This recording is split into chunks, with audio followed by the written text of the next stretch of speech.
नमस्कार दोस्तों, मैं रवि आप सभी का स्वागत करता हूं। आज हम जानेंगे कि शक्तियां शरीर में प्रवेश कैसे करती हैं। जब आप देवी देवता की निरंतर पूजा करते हैं तो शक्तियां आपके शरीर में प्रवेश करना शुरू कर देती हैं। आपको संकेत मिलना शुरू हो जाते हैं, आपको अनुभव आना शुरू हो जाते हैं। दरअसल शुरुआती दिनों में आपके साथ कुछ भी आपको महसूस नहीं होता, लेकिन जैसे जैसे आप आगे बढ़ते हैं, समय व्यतीत होता है, वैसे वैसे आपको अपने शरीर पर उन शक्तियों के प्रभाव देखने के लिए मिलना शुरू हो जाते हैं। जब आप निरंतर एक देवी देवताओं की पूजा करते हैं या फिर ध्यान करते हैं या फिर मंत्रा जपते हैं, तो जैसे जैसे आपकी पूजा से वो ऊर्जा जागृत होती है, जैसे जैसे आप मंत्र को दोहराते हैं, मंत्र ऊर्जा से वह शक्तियाँ जागृत होती हैं। उन शक्तियों के पास आपकी जो पूजा पाठ है, आपका जो मंत्रा है, आपका ध्यान है, वो पहुंचना शुरू हो जाएगा। तो उस समय पर देवी देवता जागृत हो जाते हैं। उस स्थान पर, जिस स्थान पर आप उनकी पूजा पाठ करते हैं, आप उनका ध्यान करते हैं, आप निरंतर जिस स्थान पर पूजा पाठ करते हैं, उस स्थान पर देवी देवताओं की शक्तियाँ जागृत होना शुरू हो जाती हैं। और उस आसन पर शक्तियाँ जागृत होती हैं जिस आसन पर बैठकर आप निरंतर पूजा पाठ करते हैं। उस स्थान पर शक्तियाँ जागृत होती हैं जिस स्थान पर आप लोग निरंतर पूजा करते हैं, निरंतर दिया बाती करते हैं, किसी देवता का दीपक जलाते हैं, वह मंत्रा जपते हैं। जैसे जैसे आप लोगों के शरीर का तपोबल मजबूत होता है, वैसे वैसे वो शक्तियाँ आपकी क्षमता अनुसार आपके शरीर पर अपना प्रभाव दिखाना शुरू कर देती हैं। जैसे जैसे आपके शरीर में वो शक्तियाँ जागृत होती हैं, वैसे वैसे आप लोगों के अनुभव भी बढ़ना शुरू हो जाते हैं। साथ में शुरुआती दिनों में जब आप लोग पूजा पाठ करते हैं तो आपकी आंखों से आंसू आना शुरू हो जाते हैं, आपके मुख से उबासियाँ निकलना शुरू हो जाती हैं, आपके हाथों पैरों में कंपन होना शुरू हो जाती है। यह इसीलिए ही होता है कि जब भी शक्ति जागृत होती है तो इस तरह के संकेत आप लोगों को पूजा के समय पर मिलना शुरू हो जाते हैं और आप लोग यही समझ लेते हैं कि शक्ति पूर्ण रूप से आपके शरीर पर आ चुकी है। फिर कुछ समय बाद आप यह सोचना शुरू करते हैं कि शक्ति तो आ रही है लेकिन वह खुलकर नहीं आ रही। तो यह ऐसा बिल्कुल भी नहीं है। आप लोगों ने जितनी भी शक्ति को बुलाया है, जितनी आपने पूजा की है, जितना आपने मंत्र को जपा है, उतनी ही ऊर्जा आपके आसन पर आई है और जितनी समय आप लोगों ने उस आसन पर बिताया है, उसकी क्षमता अनुसार वो ऊर्जा आपके शरीर पर अपना प्रभाव दिखाती है, उतनी ही शक्ति आपके शरीर में आना शुरू होती है। साथ में काफ़ी साधक अनेक प्रकार की साधनाएं करते हैं या फिर अनेक प्रकार से प्रयास करते हैं उन शक्तियों को बुलाने के। तो देखिए, आप लोग कितना भी प्रयास कर लें, आप लोग खुद से उन शक्तियों को नहीं बुला सकते। आप केवल पूजा पाठ करके, ध्यान करके, मंत्र जप करके उन शक्तियों को प्रसन्न कर सकते हो। वह उन शक्तियों को ही देखना है कि वो आपके शरीर पर आना चाहती हैं या नहीं चाहती हैं। वह आपके साथ सूक्ष्म रूप से चलना चाहती हैं या आपके शरीर पर आना चाहती हैं। इसी के साथ में कई बार हमारे घरों में शक्तियाँ पहले से ही विराजमान होती हैं। जैसे हमारे घर में हमारा कोई पूर्वज उन शक्तियों की पूजा करता हो और शक्तियाँ उनके शरीर पर आती हों, तो ऐसे में कुछ समय बाद जब आप लोग पूजा पाठ शुरू करते हो तो वह शक्तियाँ बड़ी ही तीव्र गति से आपके पास आना शुरू होती हैं, क्योंकि वह पहले से ही आपके घर में विराजमान है और उन्हीं शक्तियों के कारण आप लोग पूजा पाठ करनी आपने शुरू की है। वो शक्तियाँ खुद ही आप लोगों को अपनी तरफ आकर्षित करती हैं। इसीलिए आप लोगों के साथ में ऐसा होता है कि आप लोगों की दिन पर दिन रुचि बढ़ जाती है उन शक्तियों को बुलाने में।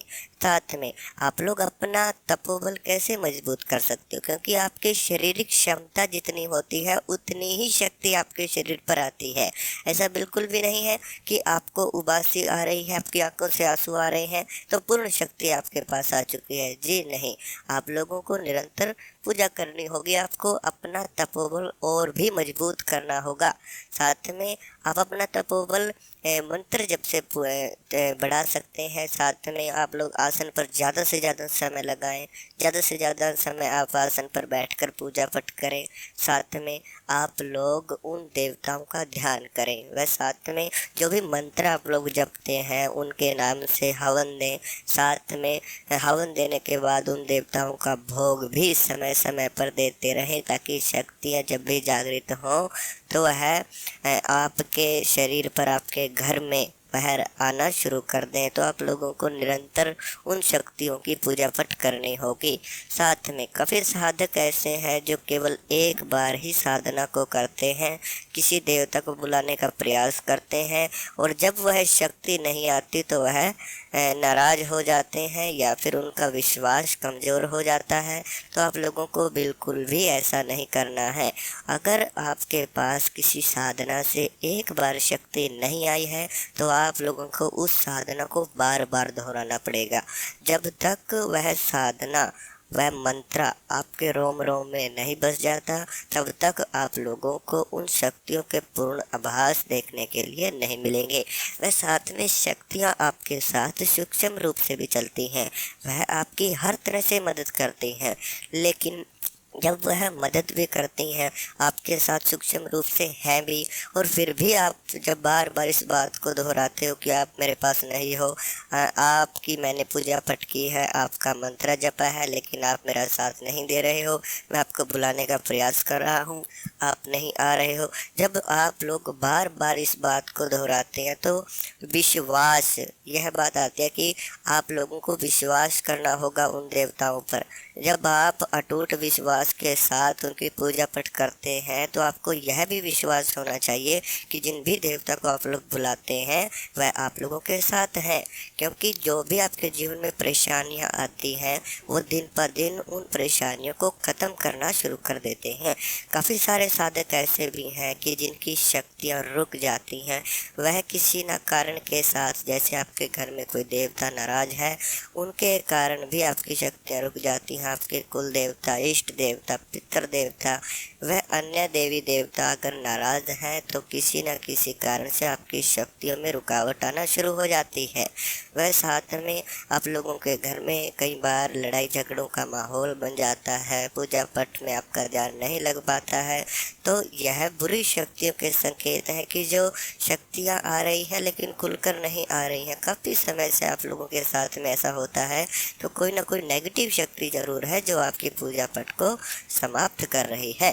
साथ में जब तक यह नेगेटिव शक्ति आपके शरीर से दूर नहीं होगी तब तक आपका शरीर पवित्र अवस्था में नहीं आएगा, और जब तक आपका शरीर उस पवित्र अवस्था में नहीं आता तब तक आप लोगों के साथ वो शक्तियाँ नहीं चल पाती।